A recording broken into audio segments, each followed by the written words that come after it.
Daniel, good morning. Good morning, Jesse. It's How good to are be you on here today? with you today. Yeah, yeah. Looking forward to our conversation.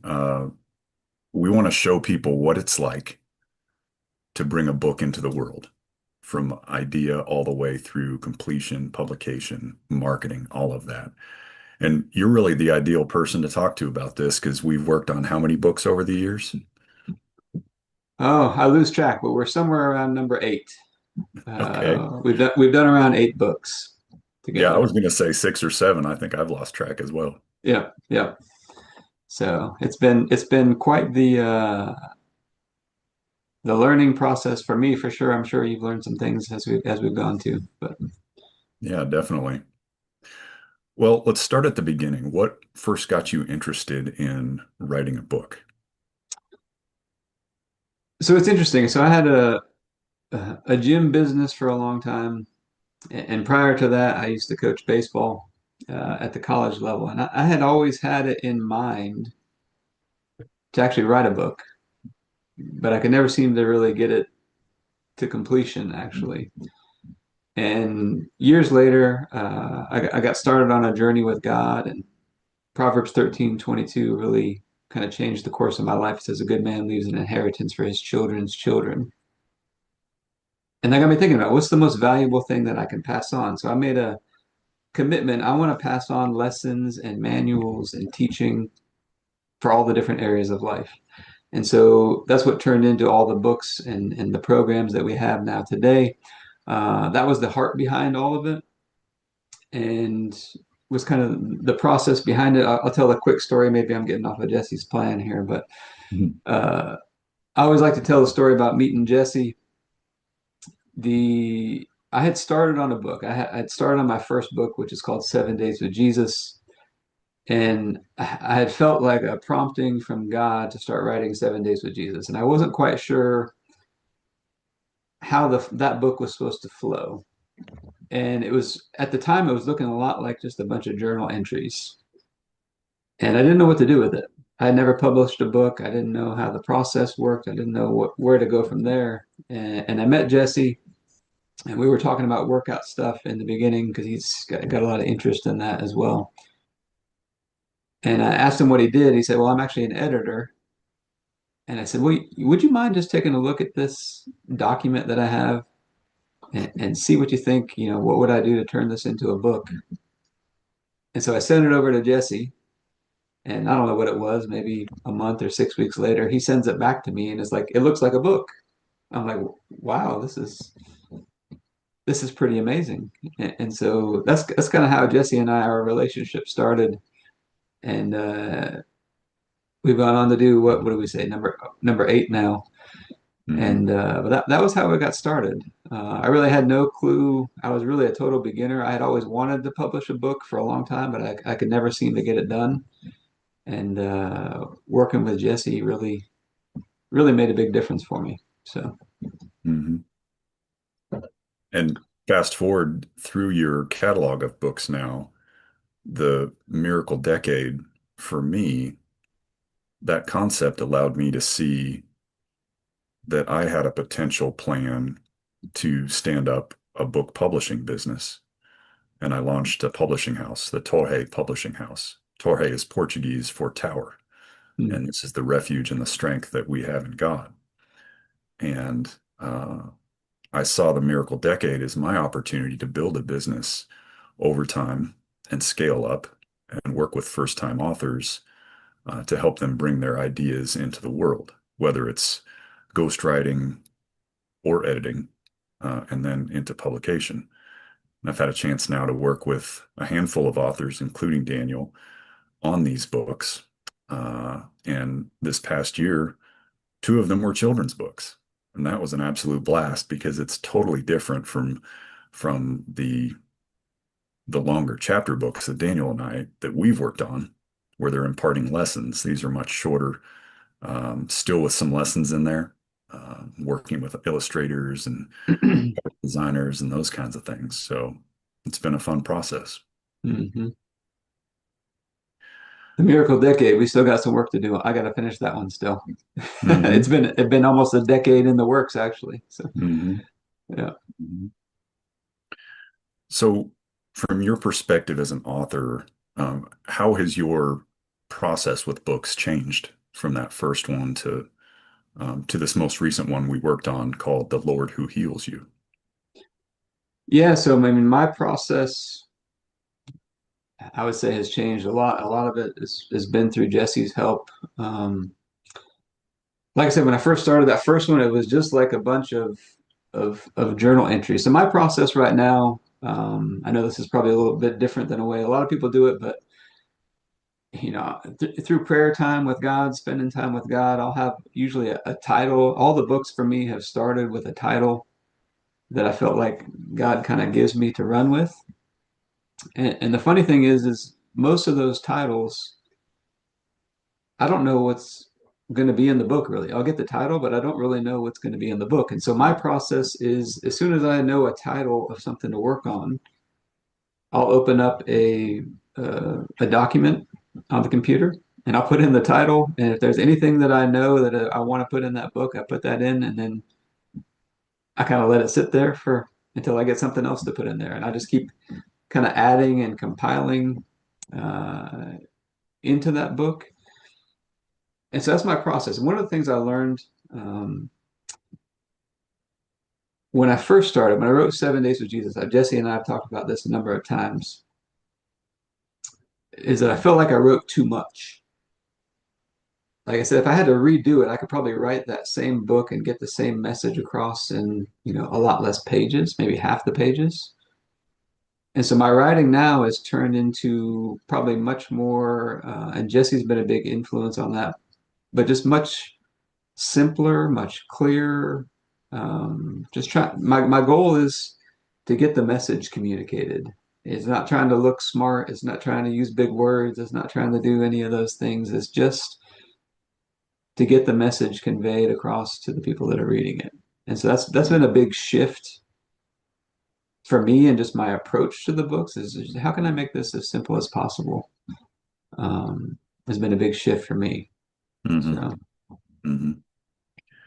And I want first-time authors, people considering making a book, to understand that there are many ways to arrive at a book idea. And I find it mhm, interesting that Daniel, that you have a title in mind and then you start building around that. Because when I think of a big writing topic, I tend to think of a loose theme to which different concepts and stories relate, but I have no idea what the title is. yeah, And I don't personally feel like I come up with a title until the very end when I'm looking at a finished product. And so I do want authors to recognize that there's really no right or wrong way to start.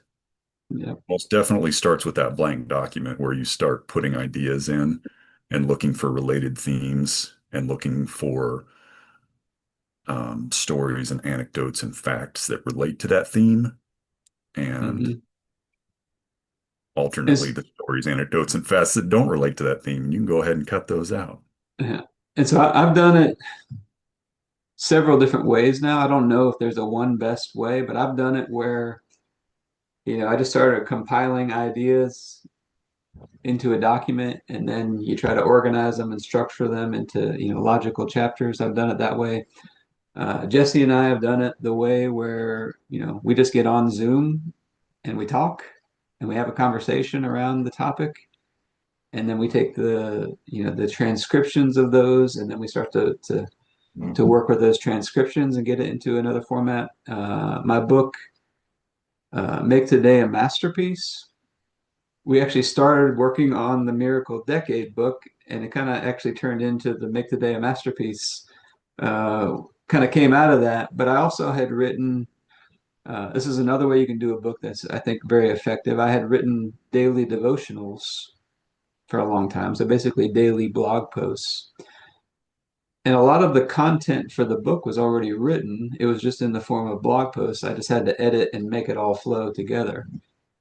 So I've done it a number of different ways. For this most recent one, The Lord Who Heals You, I actually taught the material as a course Mm, first, and then I took the transcriptions of that and they were already kind of in chapters laid out in a course.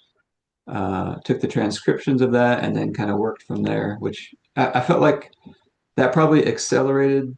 That's probably the fastest book um, that I've done out of those because,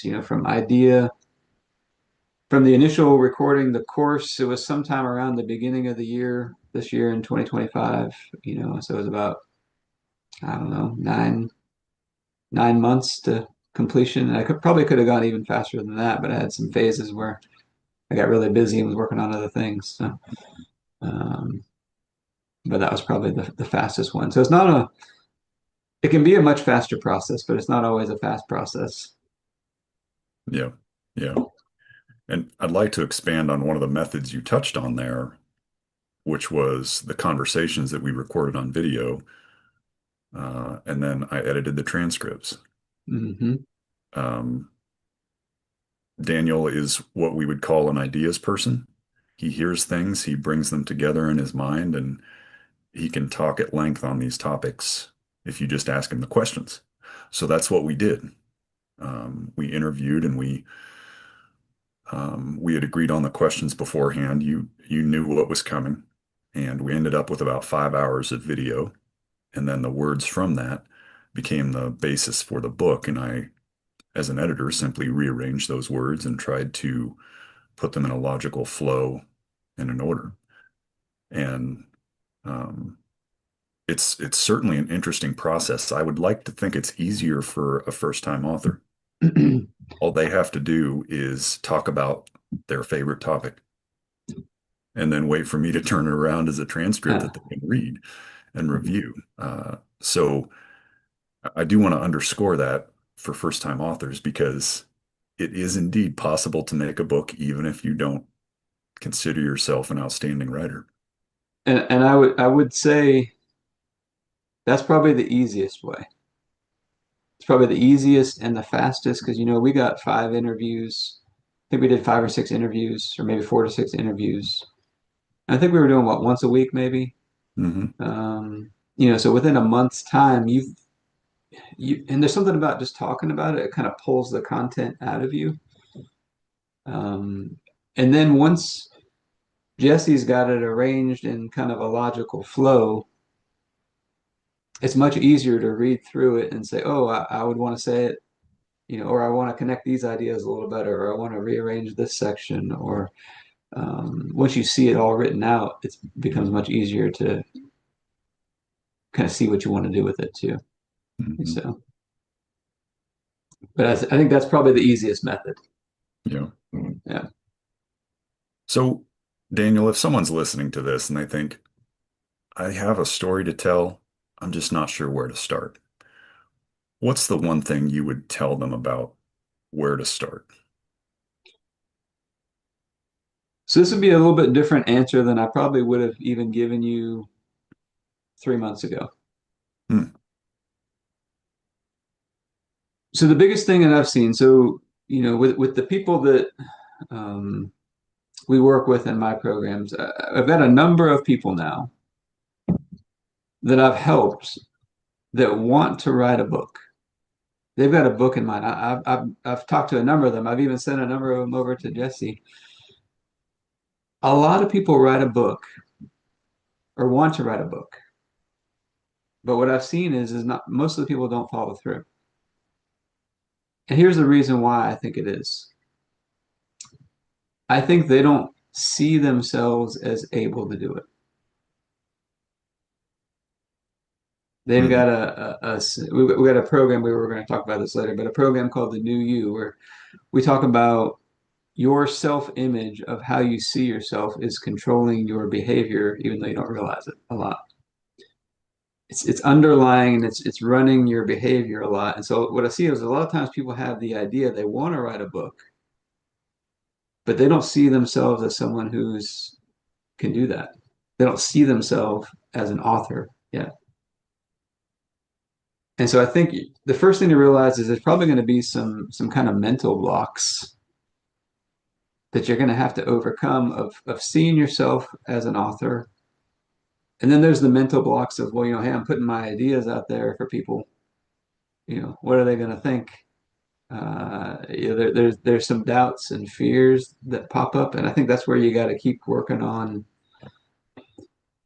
building your image of someone who, hey, I'm an author. I can do this. I've got really good, valuable ideas to share with people. Mm. And then get with somebody like Jesse, who's a professional. That's, I couldn't have done it in the beginning without Jesse's help, I don't think.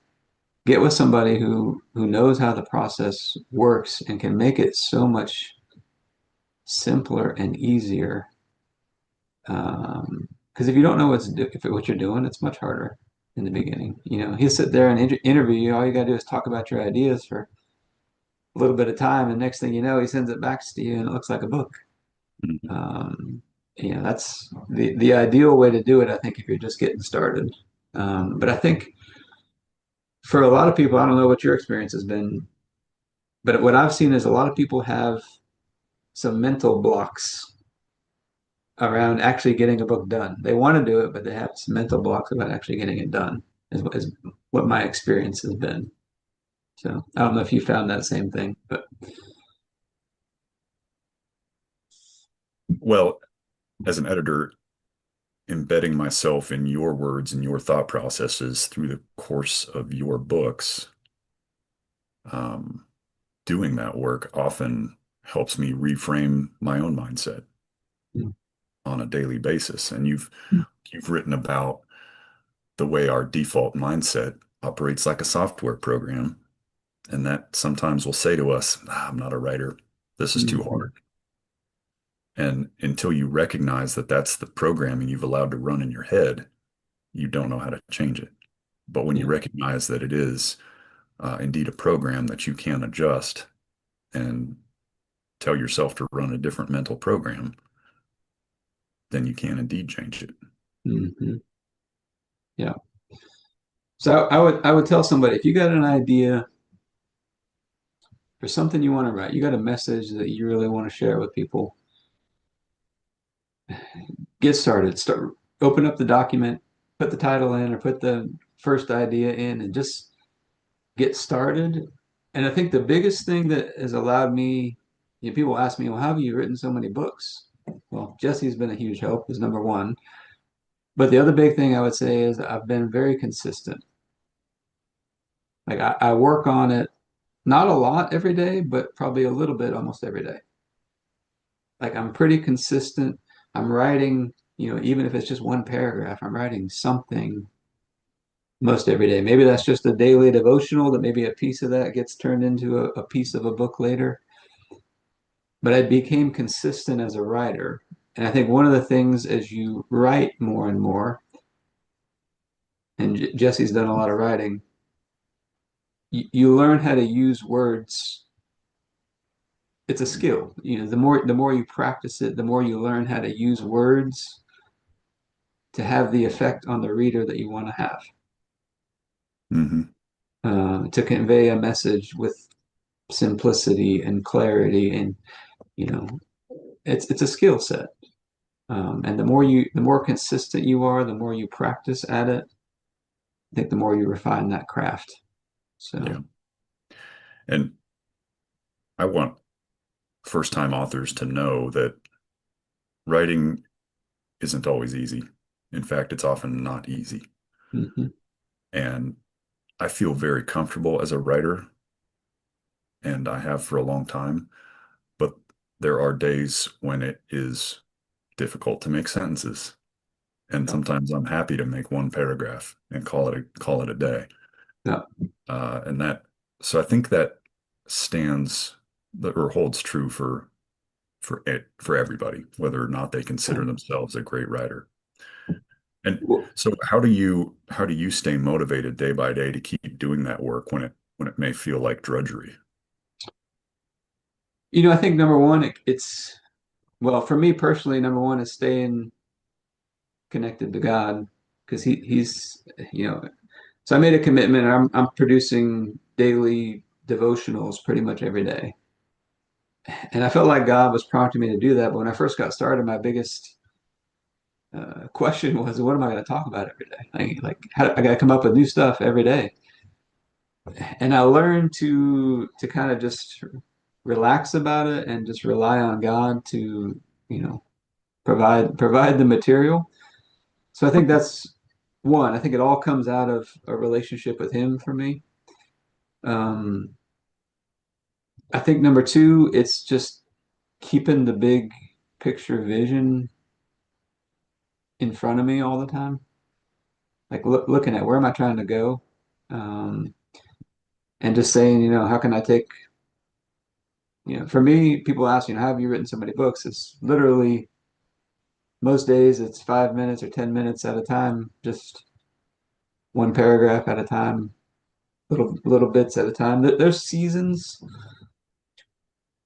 So for me, I would say in the beginning phases, I'm just adding little bits at a time, little bits at a time. And then you might get a surge of ideas or how to connect something, and you might work on it for a little longer, maybe work on it for an hour or two. And then it seems like at the end, when you're getting close to getting the book out, I tend to spend a little bit more focused blocks of time. But I think at that point, you're pretty motivated because you're almost to the end. And it's like, oh, I gotta go through this. I gotta read through it. I gotta edit it. And so I might go through whole chapters at a time, but it's mostly written at that point. I'm just reading through, uh, looking at editing, looking at flow, clarity, that kind of thing. So that's kind Yeah. of my process. Yeah. And putting in 5 or 10 minutes a day on a long-term project, whether it's as a writer or an editor, allows the project to take on its own momentum. Mhm. And in my in my daily rhythms and time that I have for writing and editing, I've actually found that the when I have a deadline, when I'm working on a book, I'm better and more efficient across all areas of my life Mhm.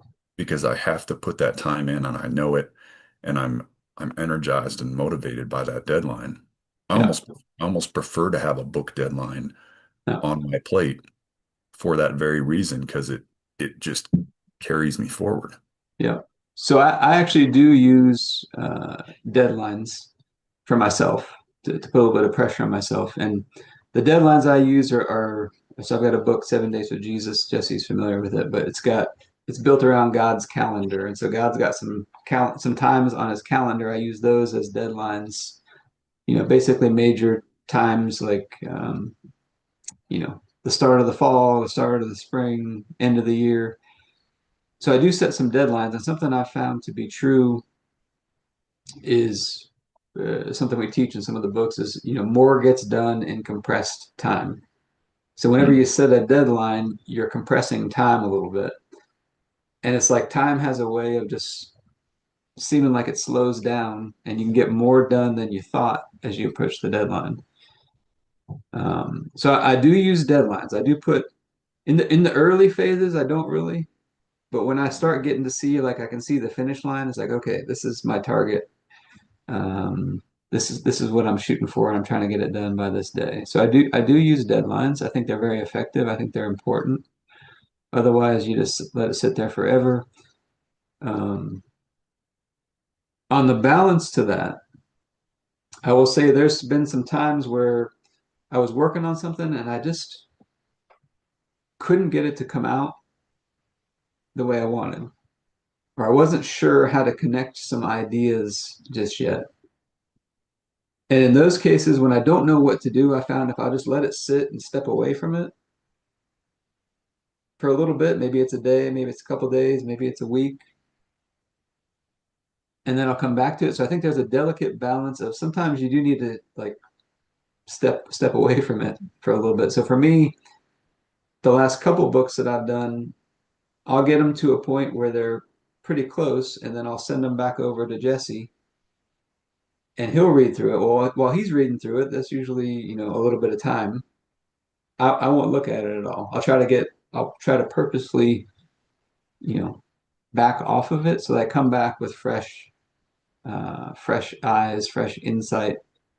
Because one of the things that happens when you're getting close to publishing, like you've read through those chapters, like I don't know how many times a bunch of times, and it's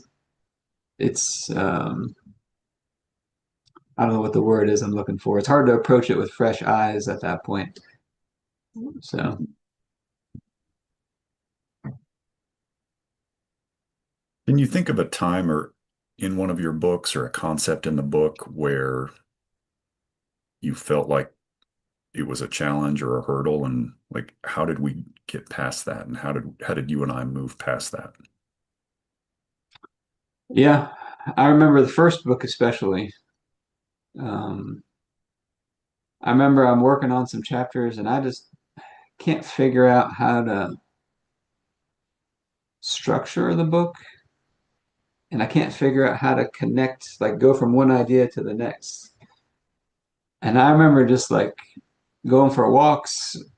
I remember laying on the floor, just like rolling everything over in my mind. Jesse has a lot of good ideas on how to structure the content. Like in 7 Days with Jesus, that first book, we ended up it's got 7 chapters, but then each chapter has like a micro chapter inside of it. So every chapter has like seven mini chapters inside of the 7 chapters. So that really helped to break that down. So getting somebody like Jesse to help you look at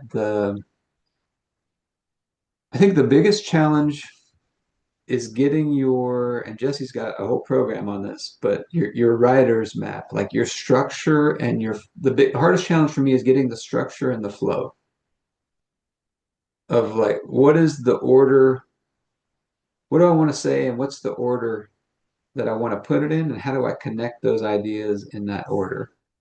Yeah, That's once you have that, the writing is pretty easy. yeah, But the hardest part is getting your layout and your structure, I think. yeah. And I think it's fairly common for a first-time author to have some principles that they want to set forth in a book, some instruction for their readers. And that may be philosophical approach to life, whatever it is. They're also going to have some personal anecdotes about their own lives, stories from their parents, stories from siblings, from their children that illustrate those philosophical points. And it is hard to know how to organize those things. And when I start wrestling with a big concept, I generally use one single document that has all the stuff. And the writer's map concept is pretty simple. Use a big whiteboard, use post-it notes on your dining room table, write out every anecdote, write a short clue to what the anecdote is and what the philosophical concept is. And you may end up with 20, 50, or 100 of these. And write them out on a whiteboard or post-it notes, and then look at them all together. And something about that visual approach allows you to see, oh, interesting, that particular anecdote is what I want to open the book with. And then it would make sense for me to, secondly, go to this piece here. And then, oh, here, I'll go, the third place I'll go is right here. And you can reorganize those post-it notes, or on the whiteboard, you can basically write 1, 2, 3, 4, and then reorganize your document accordingly. And it's a visual shortcut to organize writing. So that is definitely one way. Um, but yeah, I would encourage authors to recognize that you have these principles you want to convey, and you have personal anecdotes, and it's totally possible to figure out how to organize them. Yeah. I would say that's been the hardest part for me. And people will say a lot of times, do you make outlines and how do you outline your book? And I was like, I don't know that I'm the person to ask for that. That's probably my biggest weakness when it comes to the book is late.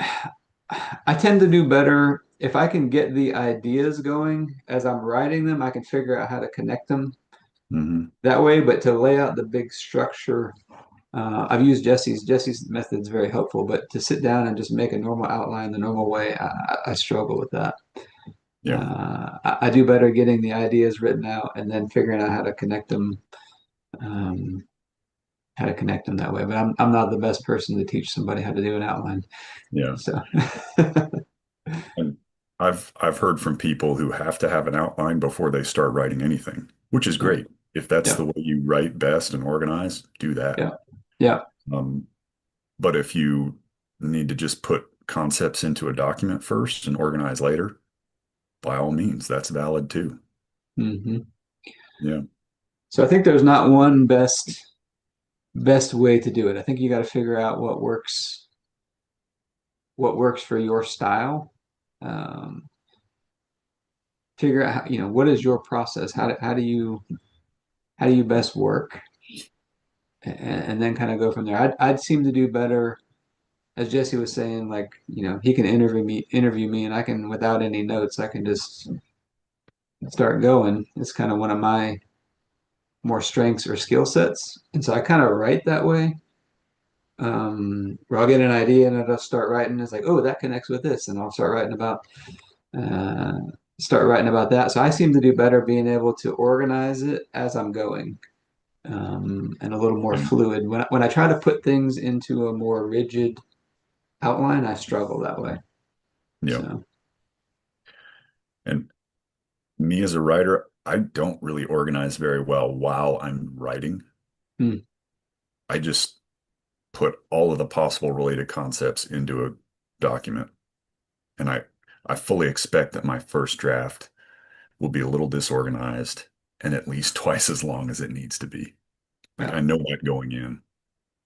Well, and what is it? There's a quote that you and I have talked about before. I forget who it was. You know who it is. It Yeah. says, "I'm not a great writer, but I'm a pretty good rewriter." Yeah. Yeah. And I would say that's pretty accurate for me. Like whatever I usually write the first time is not what goes out. So, Right. Right. So, Daniel, from your perspective, once you have a manuscript that feels like it's a good book, we've done some editing, we've gone back and forth on it. What have you learned about the actual publication process to move toward having a cover and getting it out into the world? What were the surprises for you? well, so there's a lot of steps, to get the book actually published. There's a lot of steps, so some things to keep in mind. You need a cover. You need a cover. You're going to need not only the cover idea, but you're going to need whatever book description that you want on the back cover or whatever, if you got testimonials or whatever's going on the cover as far as writing wise, you need to make sure you got that ready to go. Um, you're going to need to have your cover. So one of the mistakes I made on the last book, The Lord Who Heals You, is I had somebody make me a cover and then I paid him. And then at the last minute, we changed the subtitle and I changed some of the wording on the back cover. And so I had Hmm. to go in, I had to pay him full price, but he charged me a little bit to go back in and like redo everything. So you can do it that way. I think it's good to get some cover ideas going early. The last couple books that I've done, I've actually used. So I've been fortunate. My dad's helped me with a lot of my covers. My dad's a graphic designer. He didn't do this last one that we did. I actually used Fiverr. I found somebody on Fiverr that could do it. But you'll need to get a cover. You'll need to get the book manuscript. You'll need to have it formatted to be in a print version or an ebook version. So you need to have those files converted by somebody who knows how to do that. Which I believe you do that for most of the authors. But you'll need to have a cover. You need to have your files formatted correctly.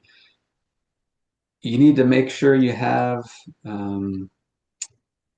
You could use the same book description that you put on the back cover, but you need to have your written little sales piece that goes on like Amazon that describes the book. So there's some things that surround the book. You need to figure out, what are your keywords going to be in Amazon or whatever, wherever you're uploading your book. So there's some pieces that go around the book that you need to make sure you have. And someone was asking me, how much does it cost to just get the book? published, like if you can get it all written, like how much does it cost to actually get it published? And it's like really not that much. I don't know, a couple $100, maybe. I don't know what it costs. Um, but it's not that. It's just you need some people to help you. Like I don't know how to make covers. I'm not a graphic designer. I don't know how to format the files even, but there's people who do, Yeah. and they'll do it for you for a reasonable price. Um, but those are some of the kind of the main things that like, oh, I got my book done. I was like, oh, I'm pretty much done. It's like, well, no, I gotta package this thing. I gotta have the Yeah. cover. I gotta have the right file types. I gotta have the descriptions, uh, keywords, and you upload it. You know, when you go to upload your book, um, you know, there's a little bit of a process there of just Yeah. getting the book uploaded correctly and that kind of thing. So, Yeah.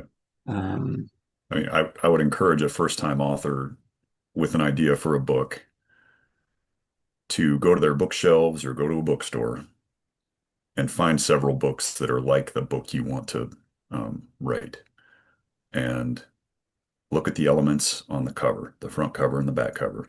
Then open it up. Look at the first page and what elements are on there, the words, the structure, what's said, and then flip to, say, the dedication page and the table of contents and the page numbers and the illustrations you might see, the photos you might see on the pages.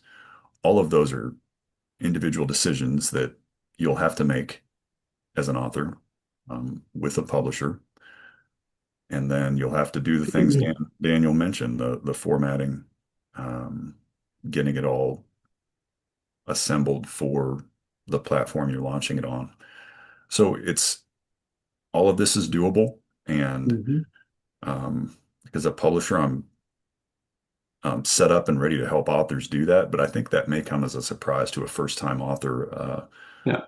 all the details and decisions that um, go into the book on top of just the words that they are thinking of on the page. Hmm. Yeah, there's a lot of steps at the very end to get it all wrapped up and together. But I mean, if you work with somebody like Jesse, I mean, he knows how to, I mean, he knows how to do it all pretty easily. He's been through it, what, I don't know, 10 to 15 times, probably at least. Yeah. Yeah. Um, and it's all, once you go through it once or twice, you know what to expect. It's scary at first because it's new, but once you go through it once or twice, you kind of get the feel for it. So, And each book project for me is different. hmm. The children's books that I worked on in this past calendar year, one of them we hired a freelance illustrator and worked with a cover designer that I've worked with on books before. And so with both of those individuals, I was the one going back and forth with them, conveying needs for the cover or for the illustrations inside the children's book. I was advising the author and the illustrator on how we might break up the story so that this set of words appear on the page next to a specific illustration like this one, and asking the illustrator based on these words to make a picture that looked like this. And then I was assembling those pieces into the final Yeah. template for the pages. So yeah, each project is different, but Yeah. And there'll be some decisions to make, like, you know, what size of book, physical book yeah, are you gonna make? You know, what kind of paper, what kind of, you know, using glossy or matte finish, you know, there'll be some little decisions like that too. So, yeah. um, And and then once we have a book and we launch it, there's the whole challenge of marketing the book and getting people to notice it. And mhm. uh, Daniel, I feel like each time we talk, we're kicking around ideas on how to do this better. What have you discovered and learned that authors should realize about marketing their books? Well, I think the first thing to realize is that, you know, you're gonna get your book published and you're gonna be excited and you're gonna send it to a bunch of people you know or send a link to it and just understand not everybody's going to be as excited about it as you are, number one. And of the people that you know, probably not as many people will buy it as you think will buy it initially. But ultimately, we got to set up some kind of system that's generating, consistent sales. And so I would say, I was talking to somebody the other day about it. Somebody that wants to write a book, and they said, well, how much does it cost to get a book published? And like I said, probably not that much to get it published. But I said, what I'm learning now is the where you really want to spend the money. You want to get a good book, and you want to get a good book that people hopefully want to share and recommend to other people, because that's going to be one of the best ways that you can generate more sales is just to get referrals and word of mouth where people are talking about it. But there's a number of different ways that you can sell books. But I think a good thing to do is, I think, whatever budget you are thinking about to, get this book out there,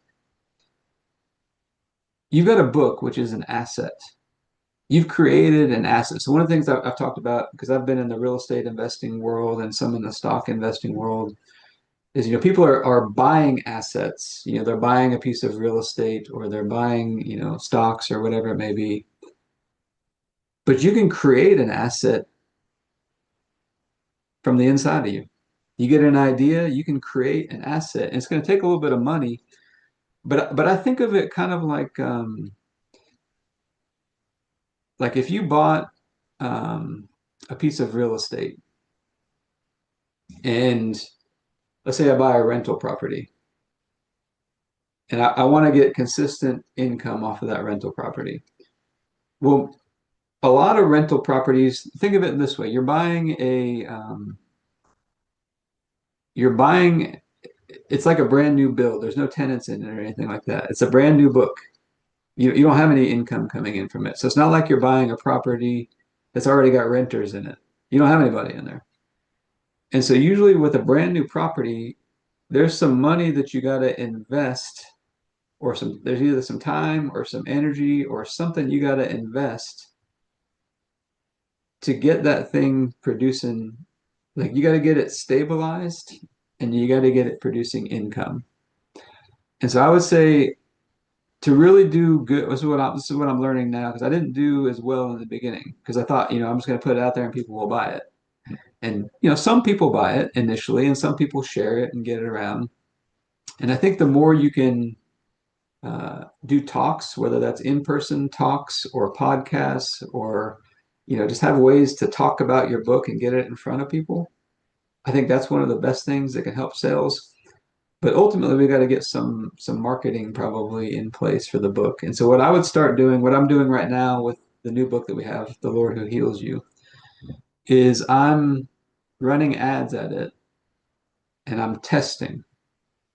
My whole goal right now is I'm trying to figure out what messaging around this book, and how do I package the offer of the book that gets people to buy it. That's what I'm trying to figure out. And I'm running ads at it. And my whole goal is, can I just get back right now? Can I break even? Can I get back everything I'm putting into it? Because if I can do that, I can scale my marketing spend up to unlimited amounts, because I'm getting every dollar back. And ultimately, if you get enough of the books out there, you're going to get enough, I think, word of mouth going. I think you're going to build something. The other thing I would say is, if you're only going to sell the book, you're probably going to make, I don't know, $4 to $10 per book, in that range, maybe even less. I don't know what Jesse's getting on some of the other ones they got, but let's say $3 to $10 per book that you're going to make. If you run some kind of special promotion, even less. So you're not going to make a lot of money per book. So you have to sell a lot of books to really make good revenue off of a book. Not to say it can't be done, but you got to sell a lot of books. So you really got to get it out there. But the other thing I think that's helpful is, and Jesse and I have talked about this a lot, is how can you build something that goes with the book? So take that same information, for example, and package it in a course or a coaching program or something like that. And so, for example, right now, when I'm advertising for this new book, I'm actually not selling it on Amazon. I'm selling it as an ebook and a course through my website. Because when I do that, I can sell other things along with it to try to get that ad spend back. And I can also, I also get the contact information. I'm building my list, my database of people. Because if I just sell it through Amazon, I've got no clue who bought it. I have no way to Yeah. really get in touch with them at all and try to sell them more things other than if we write a good book and they like it and they want to go check out, more stuff that we have. But if you sell it through your own website or through your own means of some way, you have a way of building a relationship with them. And so I would say if you can package something else with your book, whether that's a course or coaching or something, I think it can turn that asset, you got the intellectual property of your book. It can make it much more valuable because now with a course, maybe you make, 30 or 50 or 100 or more, or maybe you do coaching and you're making thousands per client. It's a whole lot easier to scale that up than, the $3 to $10 per book. So, Yeah. Yeah. but what I would say, I would encourage a new author, think of it like a piece of real estate that you got to get it cash flowing. Hmm. Like I got to put some time and some energy and some money to get this thing to a stable place where it's generating the return that I want. Yeah. So, Well, Daniel, in closing, what what would you want to tell a would-be author about how writing and book creation has changed your life or your perspective? um, I think it's made me a much more consistent, more disciplined person, just the discipline of being someone who, number one, writes regularly, but also finishes, like to get it to completion, to Hmm. see it all the way through to completion. I think there's just a journey that you go through. You got to overcome some fears a little bit of putting your work out there for people to see, putting your ideas out there for people to see. Um, but for me, I think the biggest thing a book does is it there's something about putting it in writing where it forces you to really organize your thinking in a way that, just talking about it or putting it on video is not the same as really organizing your thoughts into writing. And I think it really forces you to organize your thinking. Now, one other cool benefit, I said my goal was, pass on lessons to my kids, hopefully grandkids one day. So today's actually Halloween as we're recording this, and my daughter, my youngest daughter, um, she was going to be something for Halloween. I forget what it was. And this morning she said, "I think I'm going to change my costume." And we're like, "Oh yeah, what are you going to be?" She said, "Well, I'm going to be me." I said, "What do you mean?" She said, "Well, I'm going to be me." She said, "I'm a character in Daddy's books, so I'm going to be me." So that's pretty funny. Uh, so I think it can have, for me, the goal was to pass on things to my kids.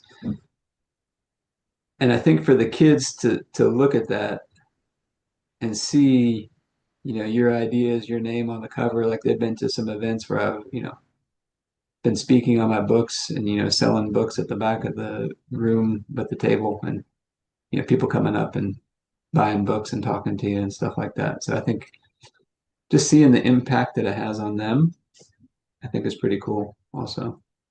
Yeah. So, And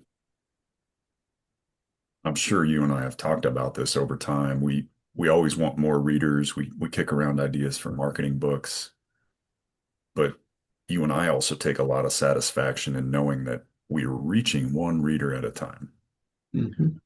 And in the grand scheme of things, that feels good, and one reader can be enough to Hmm. sustain our motivation. Sometimes it's a child who identifies with what we're doing and takes lessons into their adult life. Other times it's an acquaintance we come across and influence more than we know. Sometimes it's a reader who buys one of the books and has a chance to change Yeah. the trajectory of their life as a result. So, one reader at a time. Well, I find it really interesting.